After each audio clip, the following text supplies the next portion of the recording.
जय शीतला माता की। भारत एक ऐसी भूमि है जहाँ प्रत्येक देवी और देवता को बराबर महत्व दिया जाता है। इस समृद्ध विरासत में त्योहारों का अपना एक खास स्थान भी है।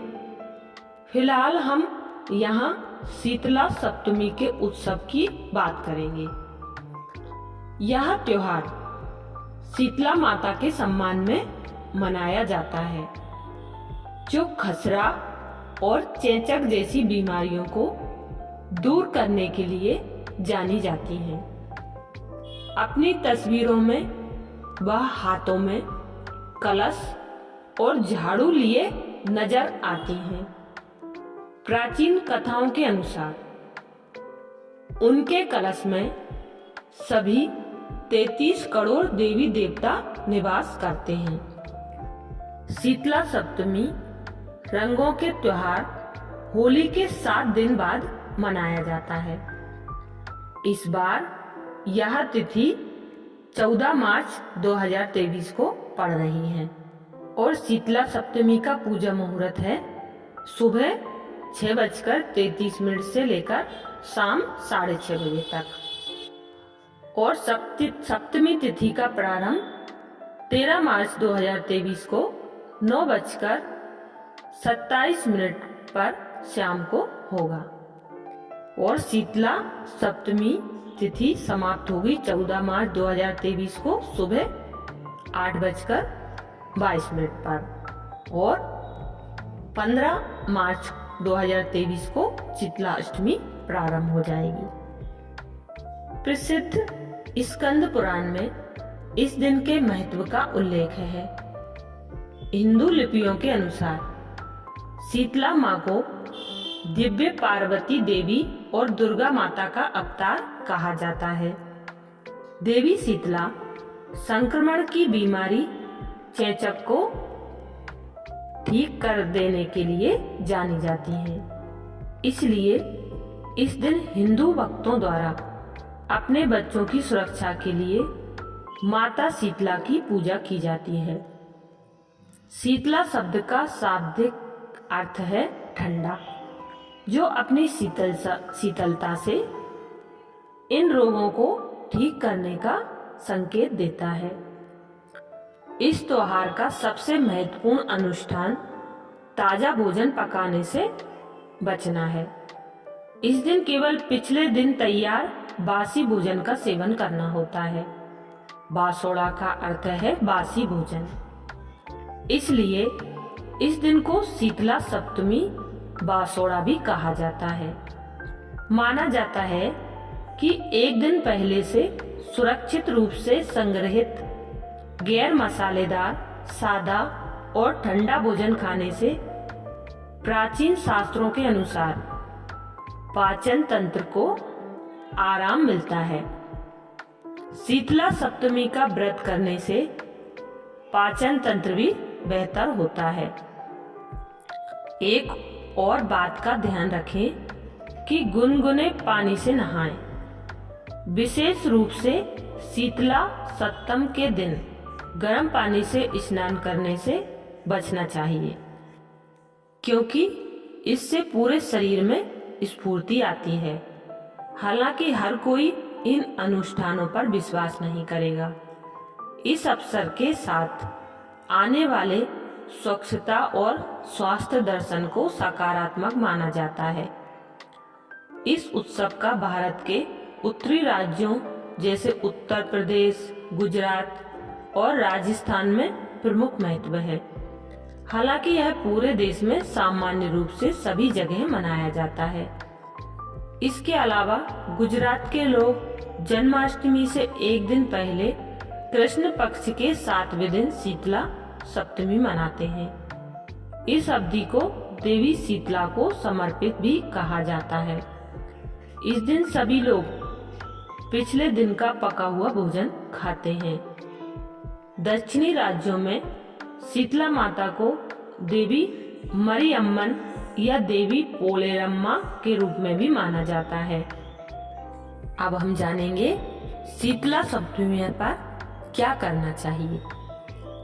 पहला, शीतला सप्तमी के दिन आमतौर पर लोग सुबह जल्दी उठकर गुनगुने पानी से स्नान करते हैं। शीतला माता के नाम पर विभिन्न मंदिरों में जाकर पूजा अर्चना करना शुभ माना जाता है। आशीर्वाद प्राप्त करने और आनंद में और स्वस्थ जीवन पाने के लिए कई अनुष्ठान किए जाते हैं। शीतला सातम व्रत कथा पढ़ना इस पवित्र दिन के अनुष्ठानों में से एक है। कुछ भक्त देवी शीतला को श्रद्धांजलि देने के लिए अपने सिर मुंडवाते हैं, जिसे मुंडन भी कहा जाता है। बहुत से लोग इस शुभ दिन देवता को प्रसन्न करने के लिए शीतला सातम व्रत करते हैं। ज्यादातर महिलाएं अपने बच्चों की अच्छी सेहत के लिए यह व्रत रखती हैं। अब हम सुनेंगे शीतला सप्तमी व्रत कथा। शीतला सप्तमी व्रत कथा के अनुसार, एक बार शीतला सप्तमी के दिन महिला और उसकी 2 बहुओं ने व्रत रखा। सप्तमी के दिन सभी को बासी खाना खाना होता है, इसलिए भोजन पहले ही पका लिया गया था। लेकिन दोनों बहुएं कुछ समय पहले ही मां बनी थी। कहीं बासी भोजन खाने से वे या उनकी संतान बीमार न हो जाए, इसलिए बासी भोजन ग्रहण नहीं किया। अपनी सास के साथ माता शीतला की पूजा अर्चना के बाद पशुओं के लिए बनाए जा रहे भोजन के साथ अपने लिए भी रोटी सेक कर खा ली। सास के भोजन ग्रहण करने का आग्रह करने पर दोनों ने उन्हें टाल दिया। उनके इस कृत्य से माता कुपित हो गई और उन दोनों के नवजात शिशुओं की मौत हो गई। जब सास को सच्चाई पता चली तो उसने दोनों को घर से निकाल दिया। दोनों अपने शिशुओं के सब लिए दर दर भटकने लगे। थककर आराम करने के लिए बरगद के पास रुक गए। वहीं पर ओरी व शीतला नामक 2 बहनें भी थीं, जो अपने सर पर पड़ी जुओं से परेशान थीं। दोनों बहुओं ने उनकी मदद की और उन बहनों को आराम मिला। उन्होंने बहुओं को आशीर्वाद दिया कि तुम्हारी गोद फिर से भर जाए। तब बहुओं ने उन बहनों को बताया कि हमारी तो हरी भरी गोद ही लुट गई है।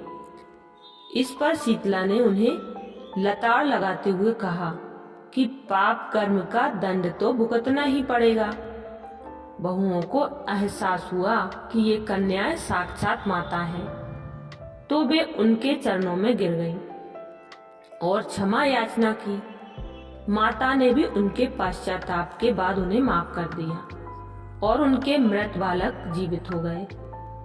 तब दोनों खुशी खुशी अपने धाम लौट आए। इस चमत्कार को देखकर सब हैरान रह गए। धीरे धीरे समय के साथ माता शीतला की व्रत कथा सभी लोगों तक पहुंची और लोगों ने माता का आशीर्वाद प्राप्त किया। अब सुनेंगे हम शीतला माता की पोशाक का महत्व। जैसा कि तस्वीरों में देखा जाता है, शीतला देवी हाथ में झाड़ू लिए हुए हैं और नीम के पत्तों की माला पहनती हैं। यह स्वच्छता के महत्व और साफ सुथरे परिवेश को बनाए रखने का प्रतिनिधित्व करता है। नीम की औषधीय विशेषता, जो कि एक प्राकृतिक उत्पाद है। प्राचीन समय में जब एंटीबायोटिक्स की खोज नहीं हुई थी, यह माना जाता था कि यह कीटाणुओं और संक्रमणों को खत्म करके शरीर को डिटॉक्स करता है। उनके पास एक कलश भी है। यह स्वास्थ्य के लिए स्वच्छ जल के महत्व को इंगित करता है। अच्छा, हमारी यही कामना है कि माता शीतला का आशीर्वाद आप और आपके परिवार को पूरे वर्ष मिलता रहे। जय शीतला माता की।